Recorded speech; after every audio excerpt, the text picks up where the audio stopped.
नमस्कार सभी को।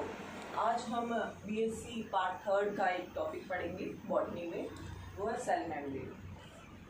सेल मेम्ब्रेन एक बहुत ही थिन और इलास्टिक मेम्ब्रेन होती है जो कि लिविंग ऑर्गेनिजम्स के ऊपर पाई जाती है, सभी लिविंग ऑर्गेनिजम्स के ऊपर पाई जाती है।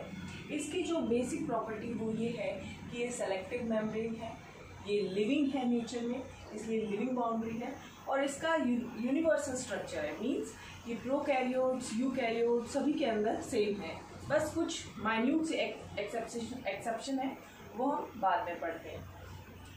इसके बहुत सारे नाम हैं, अलग अलग साइंटिस्ट ने इसका अलग अलग नाम दिया, जैसे कि plasma lamella, bio membrane, plasma membrane. सबसे पहले नागेली ने इसको सेल मेम्ब्रेन कहा, बट अभी रिसेंटली इसको हम प्लाज्मा मेम्ब्रेन कहते हैं, ताकि ये प्लांट सेल का जो सेल वॉल है उससे कंफ्यूजन ना करे, इसलिए प्लाज्मा मेम्ब्रेन।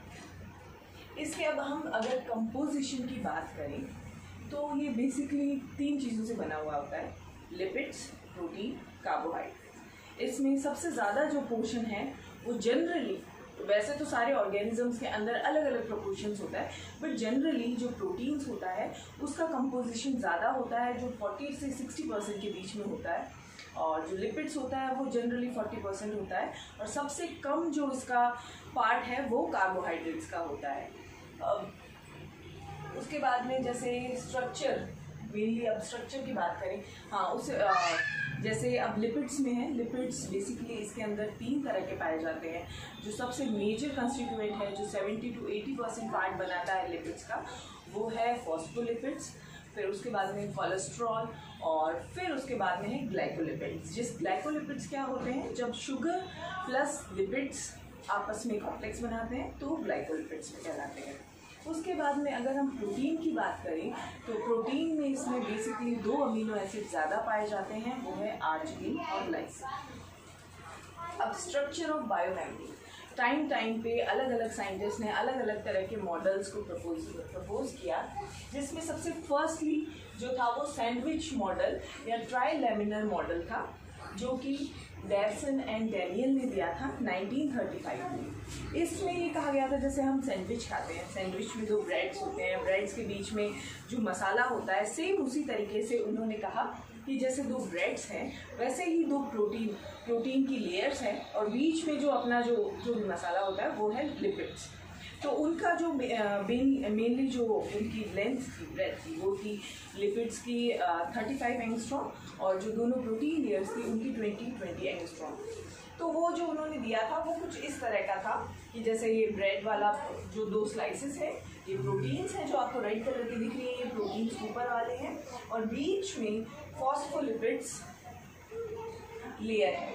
अब फॉस्फोलिपिड लेयर का आपको हर एक, अगर फॉस्फोलिपिड को आप यूं करके अगर इसका स्ट्रक्चर देखें तो हर फॉस्फोलिपिड का एक हेड होता है और 2 टेल होती है, जिसमें ये जो टेल है, एक टेल आपको सीधी दिखेगी और एक टेल आपको थोड़ी सी टिल्टेड दिखेगी। उसका भी कारण है, उसका ये है कि एक सैचुरेटेड फैटी एसिड की चेन है, दूसरी के अंदर ये जो आपको टिल्टिंग दिख रही है वो अनसैचुरेटेड फैटी एसिड की चेन है। अब ये जो हमने सर्कल बनाया है ये इसका हेड है, और ये टेल। हेड के अंदर फॉस्फेट ग्रुप होता है, टेल अपना फैटी एसिड चेन।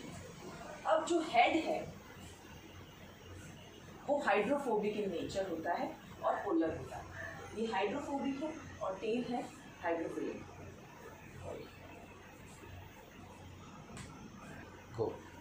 सॉरी, मैं बात को वापस से करेक्ट करना चाहूँगी। हेड जो है वो अपना हाइड्रोफिलिक इन नेचर है और पोलर एंड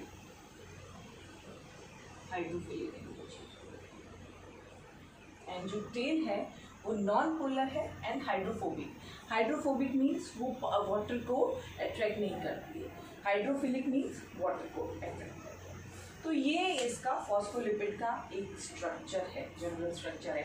तो इसीलिए आप देखेंगे फॉस्फोलिपिड लेयर में जो भी है उसमें आपको एक टेल सीधी दिख रही है और एक टेल थोड़ी सी टिल्टेड दिख रही है। उसका रीज़न में ये है। सेकेंड आता है यूनिट मेम्ब्रेन मॉडल, जो कि रॉबर्टसन ने दिया था 1959 में। इन्होंने कहा था कि जितने भी लिविंग ऑर्गेनिजम्स हैं या फिर जो भी सेल ऑर्गेनेलीज और सेल जो सेल के ऊपर जो भी मेम्ब्रेन है उनका स्ट्रक्चर और फंक्शन सेम है, बस साइज और केमिकल कंपोजिशन में फ़र्क है। बट अनफॉर्चुनेटली ये दोनों मॉडल्स रिजेक्ट कर दिए गए, क्योंकि ये जो प्लाज्मा मेम्ब्रेन की जो सेमी परमिएबल नेचर है उसको एक्सप्लेन नहीं कर पा रहे थे। फाइनली जो एक्सेप्टेड मॉडल है वो है फ्लूइड मोसाइक मॉडल, जो कि सिंगर और निकोलसन ने 1972 में लिया था। इसके अकॉर्डिंग इन्होंने क्या कहा कि जैसे ये एक समुद्र है, समुंदर किसका बना हुआ है, फॉस्फोलिपिड्स का समुंदर बना हुआ है, उसके अंदर जैसे बर्फ़ की छोटे छोटे टुकड़े वो किसके बने हुए हैं, प्रोटीन के। तो इसी तरीके से प्रोटीन के टुकड़े उसके अंदर तैरते हैं, यानी कि फ्लूइड है, ये मेम्ब्रेन फ्लूइड है, उसके अंदर जो प्रोटीन है, जो सॉलिड है, वो तैरते हैं अपनी एक जगह से दूसरी जगह, वो अपने आप को चेंज कर सकते हैं। तो ये इनका मॉडल है जिसके अंदर ये फॉस्फोलिपिड्स की लेयर है, ऊपर वाला हाइड्रोफिलिक पार्ट है और बीच वाला जो पार्ट है वो हाइड्रोफोबिक पार्ट है। बीच बीच में अब इनके अंदर प्रोटीन्स, जैसे ये जो प्रोटीन्स है इनको जो through out the membrane, outer membrane, inner membrane सबको क्रॉस कर रहे हैं, वो है इंटीग्रल प्रोटीन्स, या फिर इन जो क्रॉस कर रहे हैं वो एक्चुअल में टनल प्रोटीन कहते हैं, जो थ्रू आउट पूरे में क्रॉस कर रहे हैं। अब कुछ प्रोटीन्स ऐसे होते हैं जो अंदर कुछ हद तक उनके अंदर धंसे हुए होते हैं, तो ये और ये दोनों इंटीग्रल प्रोटीन कहलाते हैं, बट जो पूरा थ्रू आउट मेम्ब्रेन क्रॉस कर रहा है वो टनल प्रोटीन्स है, जो कि बेसिकली ट्रांसपोर्ट के लिए काम आता है। अब कुछ प्रोटीन्स ऐसे होते हैं जो कि लिपिड, जो ये फॉस्फोलिपिड लेयर है इसके अंदर तो उनका बिल्कुल भी अटैच नहीं होते हैं, बाहर की तरफ या तो इनर मेम्ब्रेन या आउटर मेम्ब्रेन में सिर्फ बाहर की तरफ होते हैं। इनको एक्सट्रिंसिक पेरिफेरल प्रोटीन्स या एक्सट्रिंसिक प्रोटीन्स भी कहा जाता है। अब उसके बाद में क्या होता है कि इनके अंदर कोलेस्ट्रॉल पाया जाता है। ये कोलेस्ट्रॉल क्या करता है कि मेम्ब्रेन को स्टेबिलिटी देता है, जबकि जो ये फॉस्फोलिपिड है, फॉस्फोलिपिड्स हैं, ये इसके कारण मेम्ब्रेन के अंदर फ्लूइडिटी आती है।